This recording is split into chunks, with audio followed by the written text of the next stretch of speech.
Start करेंगे sandwich theorem. ये sandwich theorem हमारे किस काम आता है और इसे प्रूव करेंगे बाकायदा कि ये प्रूव कैसे होता है। ठीक है, सबसे पहले इसकी स्टेटमेंट है कि अगर हमारे पास एक जियोफैक्स हमारे पास एक फंक्शन है इस sandwich between F of x and H of x. हमने जियोफैक्स फंक्शन को सैंडविच कर दिया किस किस के दरमियान में, एफ ऑफ एक्स फंक्शन और एच ऑफ एक्स फंक्शन के दरमियान। अब यहाँ पर देखें सैंडविच भी ऐसे ही बनता है कि दो स्लाइस के दरमियान सब कुछ रखा जाता है। तो यहाँ पर भी हमने क्या कर दिया कि जी ऑफ एक्स को किस किस के दरमियान में रख दिया, एफ ऑफ एक्स और एच ऑफ एक्स फंक्शन के दरमियान में, नियर अ पॉइंट सी और एक हमने पॉइंट जो सी। तो हमने यहाँ पर जी ऑफ एक्स फंक्शन को एफ ऑफ एक्स और एच ऑफ एक्स इन दो फंक्शन के दरमियान में हमें क्या कर दिया, सैंडविच कर दिया। और जो हमने पॉइंट लिया है वो सी। अब इसका मतलब पॉइंट सी का मतलब ये है कि जब x की जो वैल्यू है वो अप्रोच कर रही किसको, c को। ठीक है, और वो कहता है कि जब x की वैल्यू जो है वो इन फंक्शन की x की जो वैल्यू है c को अप्रोच करेगी तो h और f हैज़ सेम लिमिट। देखें h और f की क्या है, सेम लिमिट, और उस लिमिट का नाम हमने क्या रख दिया, l। अगर h और f की लिमिट सेम है और l के इक्वल है at x is equal to c के ऊपर, तो हम यहाँ पर g of x has force to have same limit l। तो अगर h और f फंक्शन की सेम लिमिट l है किस पॉइंट के ऊपर, जब x किसको अप्रोच करे, c को, तो हम यहाँ पर कहेंगे कि जो g ऑफ x हमने f ऑफ x और h ऑफ x के दरमियान में सैंडविच किया था उसकी भी लिमिट क्या होगी, सेम l ही होगी किस पॉइंट के ऊपर, c पॉइंट के ऊपर। मतलब क्या है कि दो फंक्शन लिए उसके दरमियान में हमने g ऑफ x को क्या कर दिया, सैंडविच कर दिया। ठीक है, दरमियान में रख दिया। अब h और f की जो लिमिट है वो क्या है, l है किस पॉइंट के ऊपर, c पॉइंट के ऊपर। तो अगर इन दोनों फंक्शन की जो लिमिट है वो c है तो g ऑफ x की भी लिमिट जो है वो हम यहाँ पर कहेंगे कि जब c को अप्रोच करेगा तो इसकी भी लिमिट क्या होगी, l ही होगी। ठीक है, ये हमारा सबसे पहला जो है वो इसकी डेफिनेशन है। इस चीज़ को हमने यहाँ पर मज़ीद इसके ऊपर बात करते हैं। मज़ीद यहाँ पर देखें कि मैंने यहाँ पर लिख दिया है कि जब एफ ऑफ एक्स अप्रोच कर रहा है किसको, एक्स अप्रोच को सी को, तो इसकी लिमिट क्या है, एल। इसी तरह जब एच ऑफ एक्स, ये एफ ऑफ एक्स की लिमिट भी क्या रख दी, एल। यहाँ पर हमने कहा था ना एल इसकी लिमिट है, और एच ऑफ एक्स इसकी लिमिट मैंने क्या कह दिया, एल। तो अगर इन दोनों की लिमिट जो है वो एल ही आती है जब एक्स किसको अप्रोच करे, सी को। यहाँ पर भी एक्स किसको अप्रोच किया, सी को, तो एफ ऑफ एक्स की लिमिट और एच ऑफ एक्स की लिमिट यहाँ पर देखिए क्या है, एल है और एल है।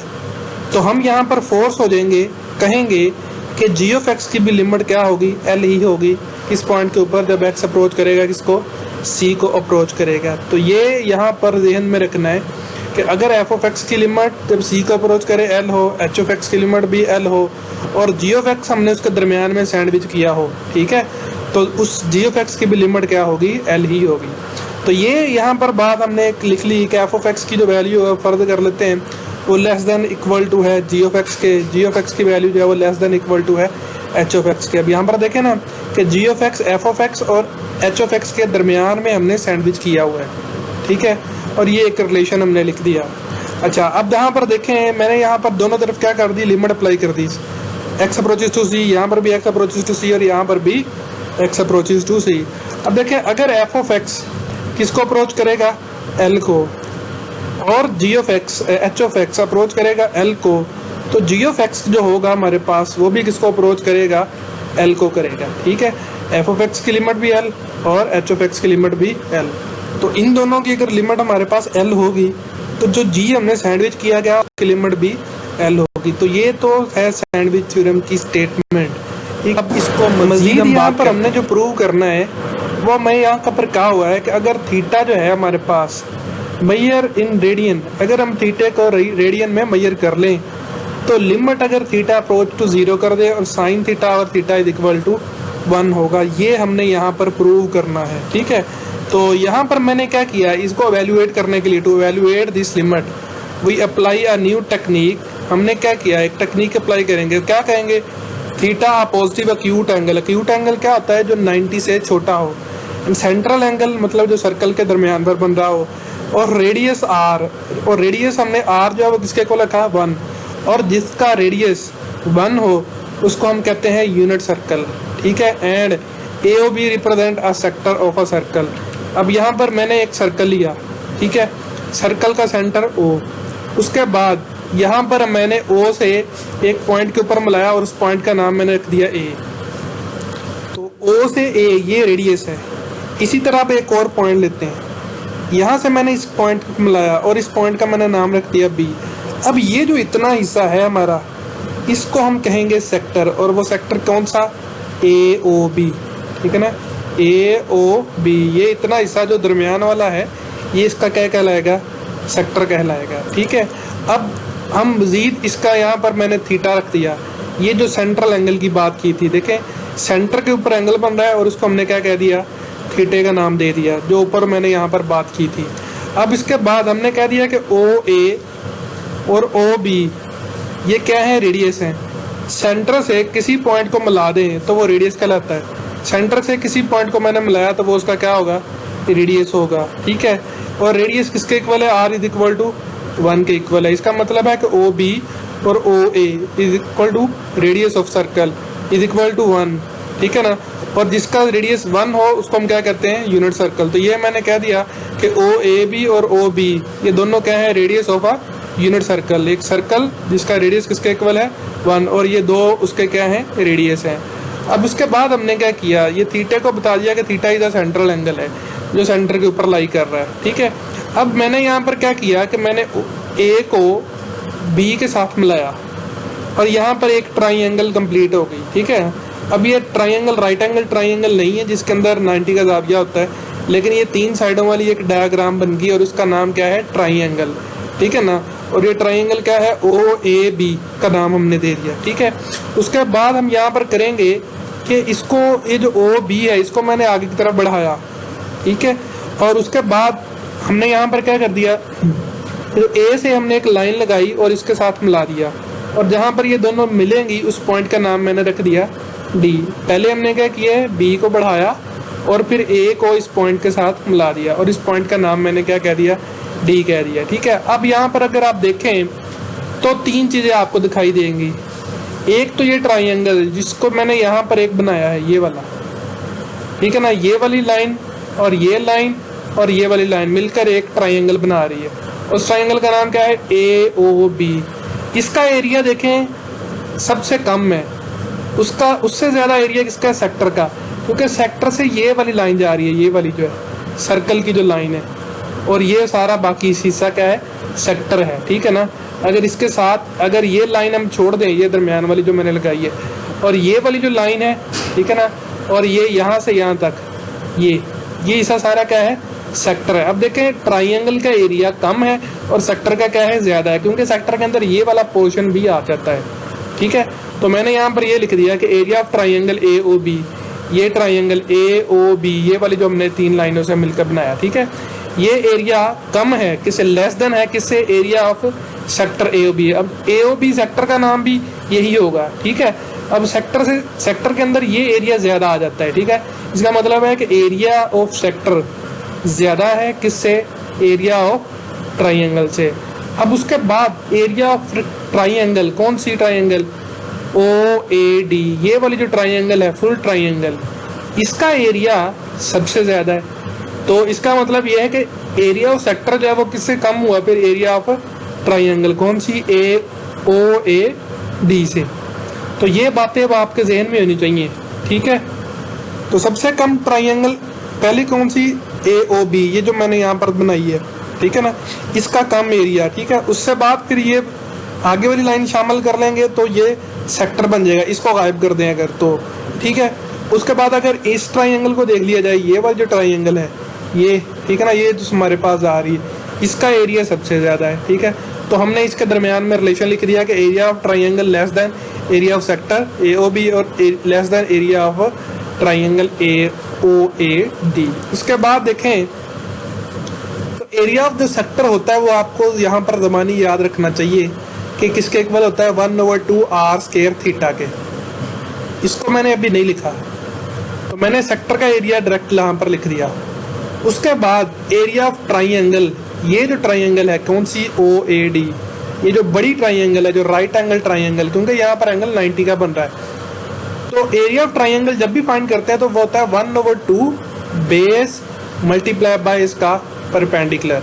ठीक है, अब ये बेस क्या है OA और परपेंडिकुलर क्या है OD। क्लियर, तो यहाँ पर क्या लिख दिया OA और AD, तो ये हमारे पास 1/2 OAAD। अब ये बेस होगी और ये क्या हो गया परपेंडिकुलर हो गया, तो ये हमने यहाँ पर लिख दिया। इसके बाद जाएंगे इस एरिया, इसके एरिया के ऊपर कि वो कैसे फाइंड करेंगे। अब देखें, इसके लिए हमारे पास ये राइट एंगल ट्राइंगल नहीं है, इसके अंदर कोई भी एंगल 90 का नहीं है, ना यहाँ पर एंगल 90 है, ना यहाँ पर एंगल 90 है, ना यहाँ। अब हमें क्या पता चलेगा कि बेस कौन सी है। अगर हम यहाँ पर इसको बेस मान लें तो हम यहाँ पर एक परपेंडिकुलर ड्रा करते हैं, इसको बेस मान लें। अगर ना हो हमारे पास राइट एंगल ट्राइंगल तो किसी एक साइड को आप बेस मान लें और उसके ऊपर एक परपेंडिकुलर ड्रा करें। तो मैंने यहाँ पर एक ये परपेंडिकुलर ड्रा कर दिया यहाँ पर। ठीक है, अब ये जो पॉइंट है, इस पॉइंट का नाम हमने क्या रख दिया C। अब इस ट्राइंगल के अंदर ये हमारे पास क्या हो गया परपेंडिकुलर होगा और ये हमारे पास क्या हो गया बेस हो जाएगी। ठीक है, तो हम यहाँ पर क्या लिख देंगे 1/2 OA, ये वाली साइड बेस, ठीक है, ये वाली, और परपेंडिकुलर कौन सा CB। तो यहाँ पर यह कह दें या BC कह दें। तो ये बात ध्यान में रखिएगा कि जब भी ट्राइंगल को करेंगे, इस ट्राइंगल का एरिया फाइंड करने के लिए, तो एक परपेंडिकुलर ड्रा करेंगे। तो यहाँ पर हमारे पास base multiply by perpendicular on this base. Clear, तो ये यहाँ पर हमने लिख लेंगे, इसके तीनों जो हैं वो एरिया आ जाएंगे। अब इसको मजीद सिंप्लीफाई करने के लिए देखें ट्राइंगल OBC, ये जो ट्राइंगल है हमारे पास OBC, ये एक छोटी ट्राइंगल जो दिखाई दे रही है आपको, सिर्फ ये वाली, इसके अंदर देखें थीटा ये है, तो थीटे के सामने जो है हमारे पास, तो देखें साइन थीटा इस ट्राइंगल के अंदर थीटे के सामने होता है क्या है परपेंडिकुलर, और थीटे के साथ जो होता है वो बेस। अब BC जो है हमारे पास परपेंडिकुलर है और ये हमारे पास क्या है बेस। असल में हम इस्तेमाल क्यों कर रहे हैं, हमें यहाँ पर OA का तो पता है कि वो किसके इक्वल है 1 के इक्वल है, यहाँ पर भी OA 1 के इक्वल है, लेकिन हमारे पास ना BC की वैल्यू है ना AD की, तो हम यहाँ पर BC की वैल्यू निकालेंगे और यहाँ पर AD की वैल्यू निकालेंगे। तो BC की वैल्यू फाइंड करने के लिए हमने ये ट्राइंगल ली है, तो हम यहाँ पर साइन थीटा रेशो लेंगे। हम उन दो साइड्स की रेशो लेंगे जिसके अंदर हमें कम से कम एक नाउन पता हो, एक चीज़ हमें पता हो। तो इस ट्राइंगल के अंदर मैंने लिया साइन थीटा, क्या होगा परपेंडिकुलर ओवर हाइपोटेनस। तो परपेंडिकुलर कौन सा है ये वाला BC, और हाइपोटेनस क्या है OB। तो OB हमें पता है वो किसके इक्वल है, वो R के इक्वल है, और R किसके इक्वल है 1 के। तो मैंने यहाँ पर क्या लिख दिया sine theta is equal to BC बटा OB। तो क्या है साइन थीटा, ये परपेंडिकुलर BC बटा ये वाला हाइपोटेनस, परपेंडिकुलर ओवर हाइपोटेनस। तो यहाँ पर हमने लिख दिया, और OB, अब देखें OB जो हमारे पास किसके इक्वल है वो 1 के इक्वल है। अगर OB 1 के इक्वल है तो अगर मैं यहाँ पर OB 1 पुट कर दूँ तो sine theta is equal to किसके आ जाएगा BC के इक्वल आ जाएगा। तो इसका मतलब है कि यहाँ पर BC की वैल्यू हमें मिल गई और OA हमें पता है किसके इक्वल है 1 के इक्वल है। इसके बाद आएंगे AD के ऊपर कि हमने AD फाइंड करना है। तो AD साइड किस ट्राइंगल के अंदर आती है, वो आती है OAD ट्राइंगल के अंदर।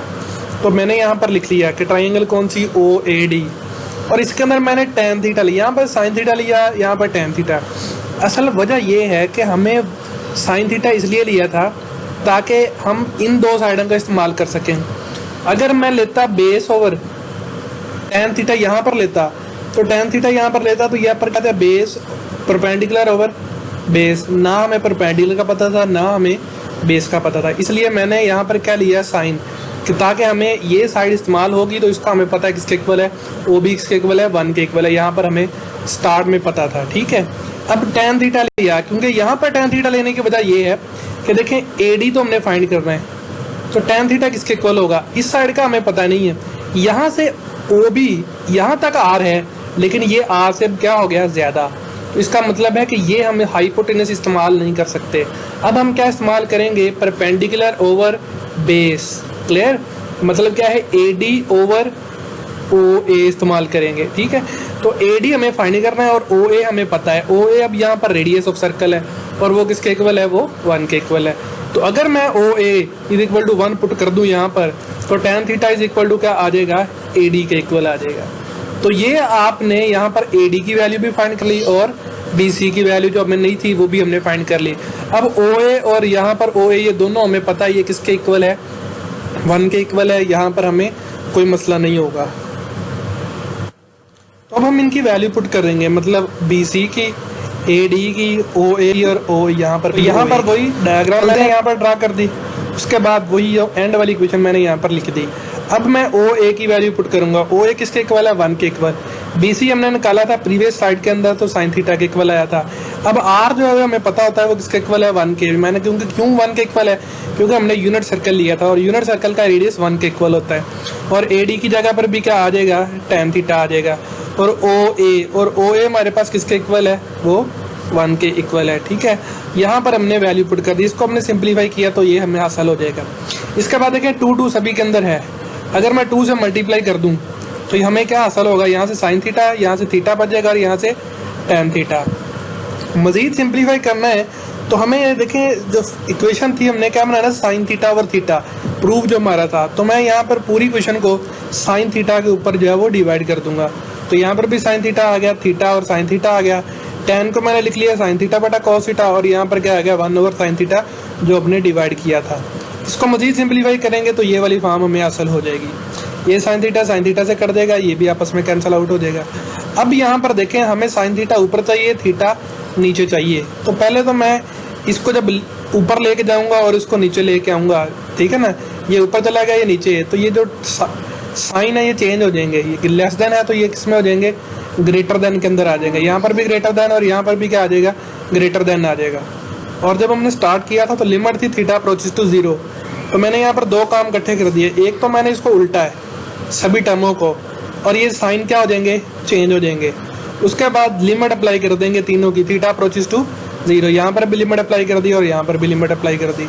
यहाँ पर अगर लिमिट पुट कर देंगे तो यहाँ पर हमारे पास 1 ही आ जाएगा, और इसको मैंने छेड़ा ही नहीं, और ये किसके इक्वल हो गया, 1 के इक्वल हो गया। क्योंकि कॉस थीटा अगर यहाँ पर 0 पुट कर देंगे, कॉस 0 के ऊपर क्या होगा, 1 होगा। तो ये हमारे पास देखें कि ये जो सैंडविच हो गया। अब ये जो थ्योरम है, ये पीछे जो हमने बात की थी स्टार्ट के अंदर कि एक फंक्शन को 2 फंक्शन के दरमियान में सैंडविच कर दें, तो जो इन दोनों की साइडों वालों की फंक्शन की जो लिमिट होगी वही दरमियान वाले की होगी। अब जो 2 साइडों के ऊपर फंक्शन थे उनकी लिमिट क्या है, 1 और 1। ठीक है, जब थीटा अप्रोच कर रहा है किसको, 0 को, तो इसका मतलब ये है कि फिर दरमियान वाला जो हमारे पास फंक्शन हुआ उसकी भी लिमिट क्या होगी, वो भी 1 को ही अप्रोच करेगा। इसका मतलब जब थीटा अप्रोच टू 0 तो कॉस थीटा किसके इक्वल होगा, 1 के। जिस तरह यहाँ पर मैंने यहाँ पर 1 लिखा है, ये इस वजह से मैंने बता दिया कि जब मैं 0 पुट करूंगा तो यहाँ पर cos 0 किसके इक्वल हो जाएगा, 1 के। तो इसका यहाँ से हमें पता चल गया कि ये जो थ्योरम है, ये जो स्टेटमेंट है, ये फंक्शन जो है g ऑफ x जो है वो 1 और 1 के दरमियान में सैंडविच हो गया। इसका मतलब ये कि ये भी एक फंक्शन की लिमिट है, ये दूसरे फंक्शन की लिमिट है। मतलब ये g ऑफ x है तो ये f ऑफ x और ये h ऑफ x। तो h ऑफ x की लिमिट भी 1 और हमारे पास f ऑफ x की लिमिट भी 1। इसका मतलब है g ऑफ x की लिमिट भी क्या होगी, फिर 1 ही होगी। तो यहाँ पर मैंने लिख दिया कि साइन थीटा और थीटा, जब थीटा अप्रोच टू 0 तो इसकी लिमिट भी 1 होगी। तो जब हमने स्टार्ट में हमने क्या था, मैंने यहाँ पर कहा था ना कि यहाँ पर हमारे पास क्या होगा, एक f ऑफ x फंक्शन, यहाँ पर क्या होगा g ऑफ x फंक्शन। जो इन दोनों फंक्शन की लिमिट होगी वही जो हमने इन दोनों के दरमियान में सैंडविच किया गया होगा उसकी लिमिट होगी। तो यहाँ पर वैसे भी देखा जाए कि यहाँ पर साइन थीटा और थीटा जो है वो कहता है कि यहाँ पर जो जिसकी वैल्यू 1 से क्या है, छोटी है, यहाँ पर क्या कहता है 1 से बड़ी है। इसका मतलब है ना छोटी है ना बड़ी है, किसके इक्वल है, 1 के इक्वल है। ठीक है, तो एक ही टर्म एग्जिस्ट कर सकती है ना, या छोटी हो या फिर बड़ी हो। तो इसका मतलब है यहाँ पर है कि ये सेंट्रल वैल्यू 1 से यहाँ पर देखा जाए तो क्या है, छोटी है, यहाँ पर देखा जाए तो 1 से बड़ी है। तो इसका मतलब ना छोटी है ना बड़ी है, किसके इक्वल है, 1 के ही इक्वल है। तो ये तो था थ्योरम, सैंडविच थ्योरम के 2 अगर हमारे पास फंक्शन हो, उन 2 फंक्शन के दरमियान में एक फंक्शन को तो जो 2 फंक्शन की जो लिमिट होगी, जब कोई थीटा अप्रोच करे या एक्स अप्रोच करे किसी खास नंबर को, तो वही जो लिमिट है वो सेंट्रल की होगी जो हमने इन दोनों के दरमियान में सैंडविच किया गया होगा। ठीक है, अब इसका मतलब है कि साइन थीटा और थीटा